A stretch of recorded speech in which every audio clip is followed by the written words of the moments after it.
Coming up on Business Incorporated. Lusaka Securities Exchange named Best Performer in Africa.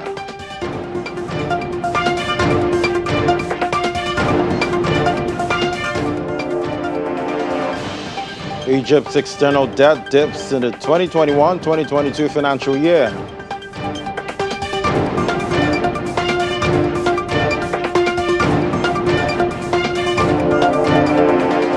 Plus, Tanzania's trade surplus across the East African Community region rises. Hello, welcome to the program. I'm Ladi Williams. We kick off the week with equity market activities on the African continent, where sentiments were strongly positive at intraday. Nigeria's main index hit a 52-week high at intraday following its bullish performance last week. It was up by 0.68%, while South Africa's index edged up 0.46%. Elsewhere, Egypt's EGX30 rose by 0.25%. Meanwhile, the Nairobi Stock Exchange ended Friday's trading session in the red, down marginally by 0.03%. Now to the Middle East, where investor sentiments were positive, except for the Abu Dhabi index, which was trading 0.69% lower at intraday. Meanwhile, Dubai's index rose slightly by 0.07%. Still within the region, Saudi Arabia and the Qatari indexes were in positive territory, both up by 0.81% and 0.37% each. And it's a shaky start to the week in global markets with U.S. data expected this week. Let's see what's happening in Europe now with Rob Watt. Great to have you, Rob. So a wary start to the week for markets. What's behind the unease?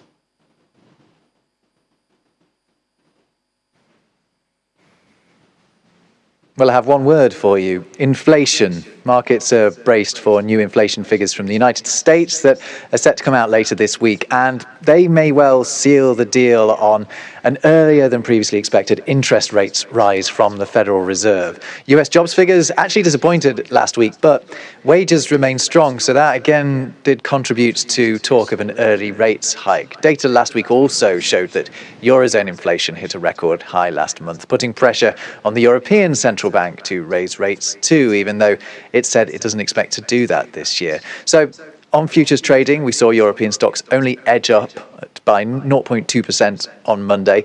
Rising numbers of coronavirus cases driven by the Omicron variant that is here and very present. They're continuing to limit the optimism here in Europe. France has recorded over 300,000 cases for a couple of days in a row now, and numbers are also rising here in Germany. So that hit European travel and leisure stocks at the end of last week, and the knock-on effects are likely to continue this week.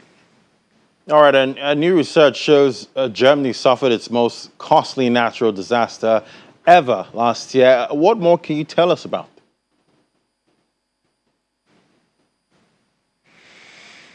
Well, last year, part of Western Germany suffered devastating flooding when some areas experienced their highest rainfall in over 100 years. Overflowing rivers triggered flash floods, which swept away buildings and caused massive damage to infrastructure, such as railway lines and roads, and not to mention the fact that it killed over 220 people. The resulting financial losses for Germany as a result totaled 33 billion euros, according to insurance firm Munich Re, which carried out this research. That makes it Germany's most costly natural disaster on record, indeed, and the most costly in Europe, in fact. The overall research showed that 2021 was a particularly bad year for natural disasters worldwide when you compare it with 2019 and 2020. Munich Re blames climate change for that fact. The biggest losses were by far suffered in the United States, with, say, $280 billion in losses resulting from, for example, Hurricane Ida, a series of disastrous tornadoes just last month, and an exceptionally cold February in the southern United States, where Texas recorded a temperature of -8 degrees Celsius last year. Munich Re says climate change is getting particularly expensive. Yeah, quite expensive there. But meanwhile, Germany's plastic waste exports fell significantly last year. What's driving this?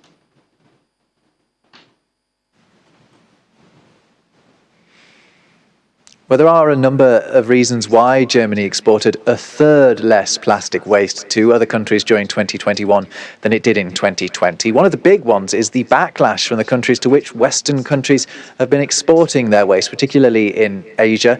Over the past couple of years, a lot of them, including China, have said they will no longer accept the rubbish of developed nations. So that's meant there are fewer destinations for this plastic waste. Another factor is, of course, the pandemic. Global supply chain snarl-ups and shipping delays have made it much harder to export the waste, which can actually be used. It can be put to use in industrial settings or for making packaging. And the final most promising factor, perhaps, behind this reduction in plastic waste being exported is the growing demand for recyclable plastic in Germany. This drop in exports is at least an indicator that Germans are increasingly opting to reuse their plastic rather than just throw it away. Right. Well, that makes sense. That's Rob Watts right there in Berlin. Thank you so much, Rob. Moving on to the UK now with Juliana. Great to have you, Juliana. I see that UK's fifth largest supermarket chain, Aldi, said sales in December rose by 0.4%, compared to the previous year, when grocery spending was higher than usual due to the national lockdown and, temporary closure of bars and restaurants. It looks like Aldi had a record Christmas. Yeah, absolutely. Really a great trading season for Aldi, which is Britain's cheapest supermarket, headquartered in Germany. It now has a massive presence in the UK. In the past 12 months, they've opened 50 stores, bringing their store count to about 950. But they're still relatively small in the market. I believe they've got a market share of about 7%, which is why this festive trading update is shocked people and is better than expected. And it really kind of doubles down the fears that some observers are having about the squeeze. 2022 is unfortunately called the year of the squeeze for British consumers because of high inflation rates during the past 3 months. I believe grocery inflation has been up at about 3.9%, which is probably the reason why so many new customers decided to flock to Aldi, where they can get so many products much cheaper than its larger rivals such as Sainsbury's, Morrison's, Asda, and of course Tesco. So yeah, this is a great trading update for them, and it comes off the back of them saying that they're going to invest over £1 billion in the UK by employing a further 2,000 staff and opening a further 100 stores. So yeah, really great trading update for Aldi, and they're hoping to welcome more customers in the coming year. I guess at this time it pays to be cheap. Well, we see global markets are awaiting key U.S. inflation data this week, and more comments from U.S. Fed Chair Jerome Powell. How are markets looking at intraday? Well, yeah, the markets have dipped into the red in London. It opened relatively flat at early trading, but it's down at intraday. The all share is down 0.05%. The FTSE 100 is down by 0.04%, and the FTSE 250, that's down by 0.07%. In currencies, the British pound is down 0.04% against the US dollar, though up 0.20% against the euro, but down 0.11% against the Japanese yen. In the square mile, laddie, it's a tale of two stories. On the one hand, you've got the travel and leisure stocks that are doing relatively well. IAG, the parent company of British Airways, they're trading up about 2.5%. Also as well, Rolls-Royce Holdings, the aero engine maker, they're trading up about 1.4%. That's because, of course, we've had more data that suggests Omicron is not as deadly as previous infections of COVID-19. There was also last week that lift of testing regimes by the British government, and lots of airlines are reporting a record number of sales, lots of people desperate to get away, get some late winter sun on the continent, so that's a good thing.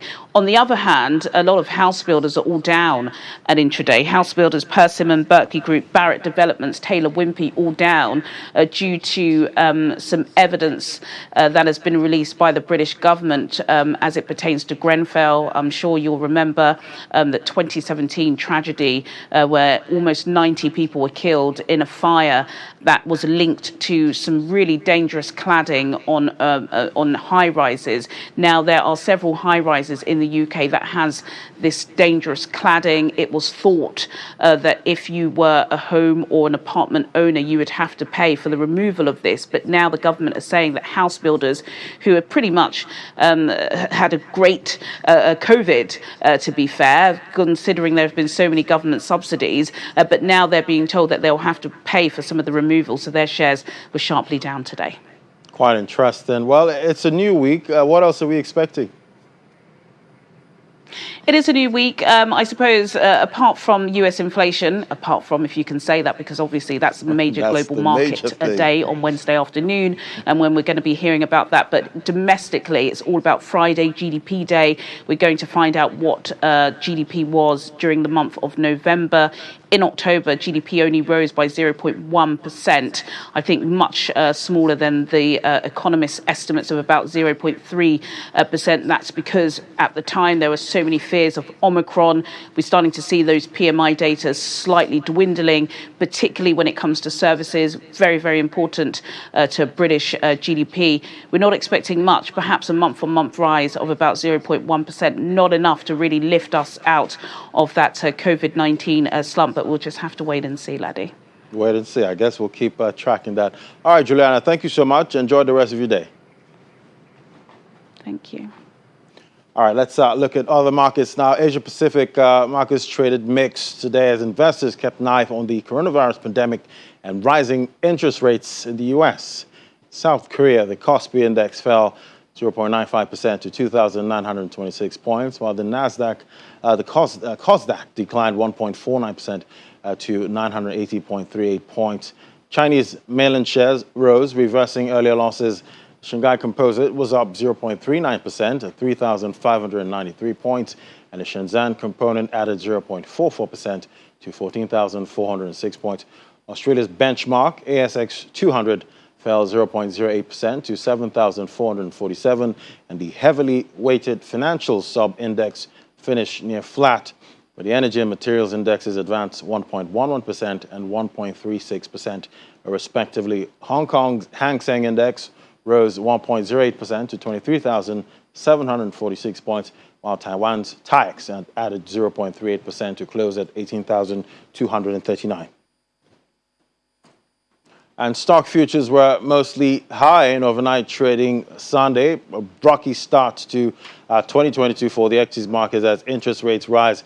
Futures on the Dow Jones Industrial Average retraced most of their earlier gains and were down by 15 points, or 0.02%. S&P 500 futures down 0.11%, and the Nasdaq 100 futures dipped 0.33%. The three major stock averages all fell in the first week of the year. The S&P 500 slid 0.4% on Friday for its first four-day losing streak since September, and the Nasdaq Composite dropped 0.9%, also posting four straight losing days. The Dow Jones Industrial Average lost 4.81%. Stocks, particularly high-growth names, have struggled as interest rates tick higher. 10-year Treasury yield topped 1.8% on Friday on a run after closing 2021 at the 1.51% level. And oil prices edged up as supply disruptions in Kazakhstan and Libya offset worries stemming from the rapid global rise in Omicron infections. Brent crude gained 16 cents to $81.91 a barrel, while the U.S. West Texas Intermediate crude was up 15 cents at $79.05 a barrel. Oil prices gained 5% last week after protests in Kazakhstan disrupted train lines and hit production at the country's top oil field, Tengiz, while the pipeline maintenance in Libya pushed production down to 729,000 barrels per day from a high of 1.3 million barrels per day last year.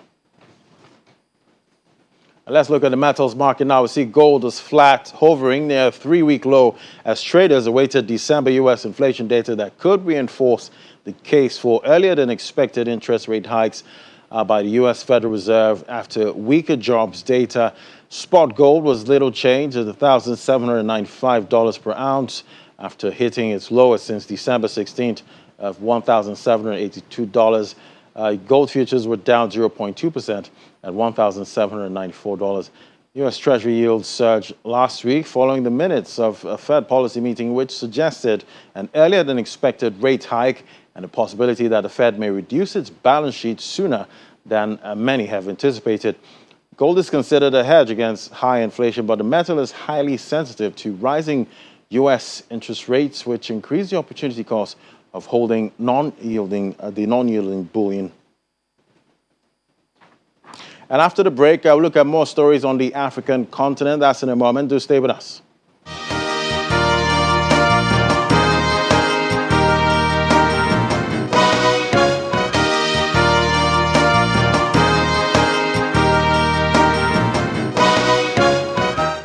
Welcome back. Still watching Business Incorporated live on Channels Television. Well, COVID-19 still very much present in 2022. We see Africa's top public health officials are of the view that severe lockdowns are no longer the best way to contain COVID-19, praising South Africa for adopting that approach when responding to its latest infection wave driven by the Omicron variant.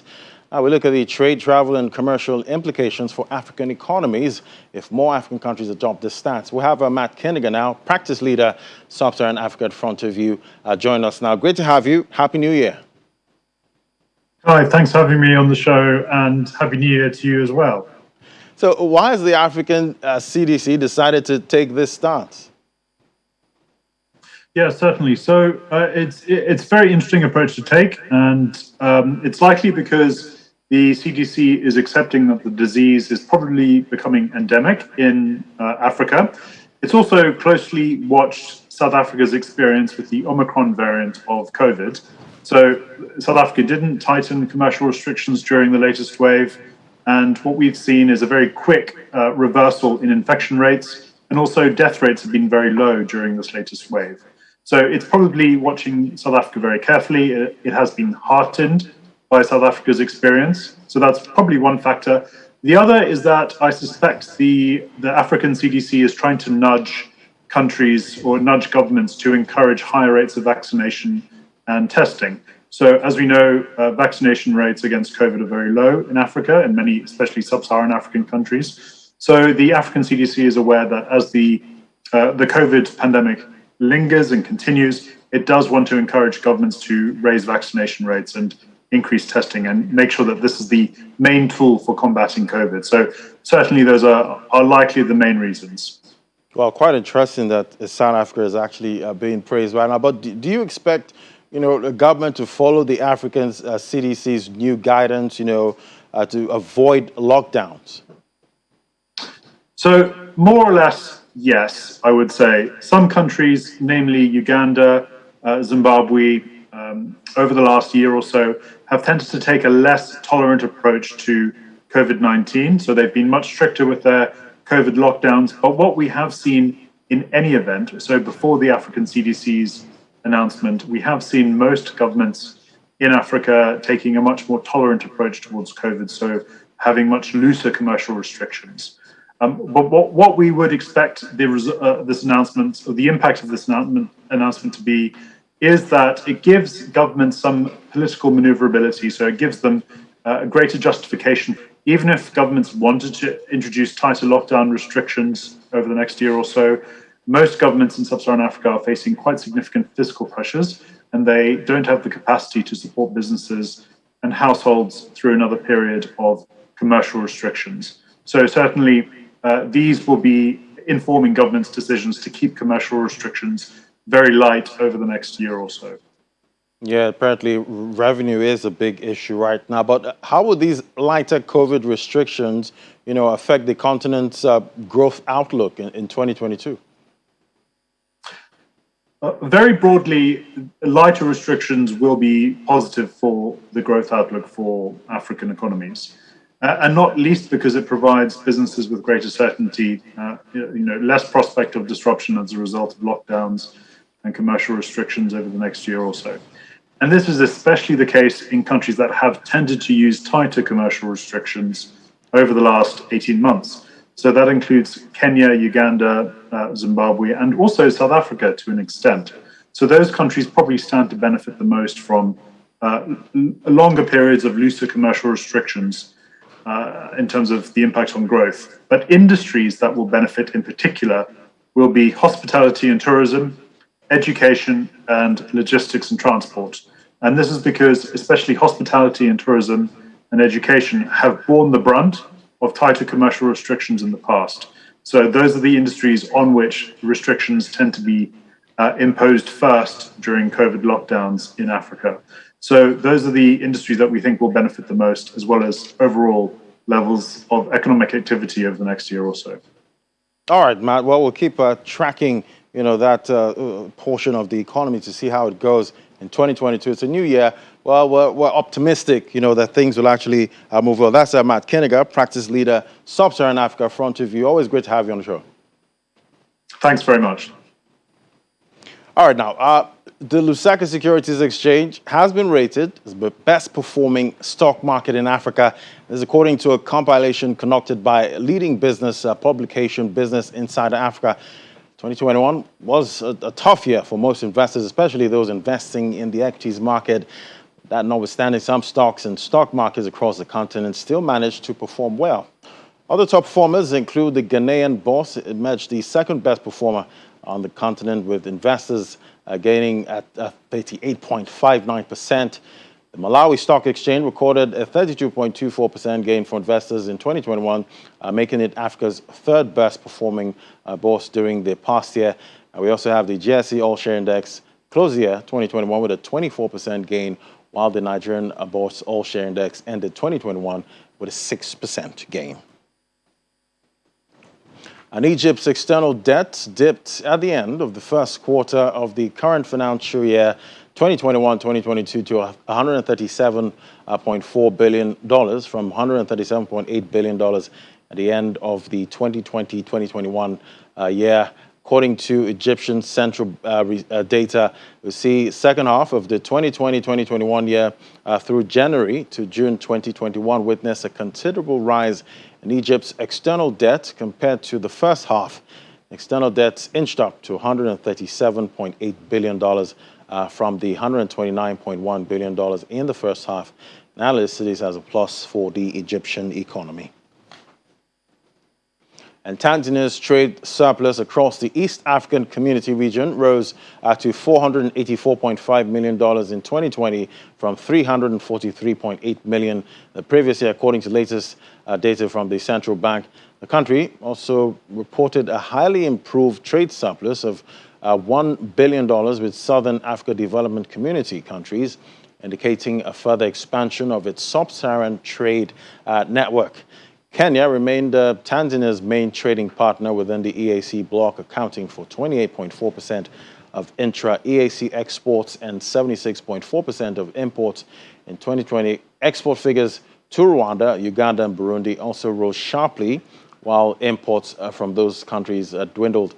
According to the Bank of Tanzania's 2020-2021 annual report released on December 31st, Tanzania exported goods worth $811.2 million to the EAC region in 2020, up from $678.5 million in the previous year, while imports from the bloc declined slightly from $334.7 million to $326.7 million. Two-way trade between Tanzania and Kenya experienced a general decline from 2019, when export-import figures recorded by BOT both hovered around $271 million, while Tanzania's exports to Kenya at $271.6 million. And Kenya's burden with higher power costs can finally breathe a sigh of relief following the government's move to start fulfilling its promise of cutting electricity charges by 30% by the end of March 2022. The Gazette noticed the Energy and Petroleum Regulatory Authority announced that a 15% reduction in electricity costs had been effected beginning January 1st, 2022, in fulfillment of a promise by President Uhuru Kenyatta to Kenyans based last year.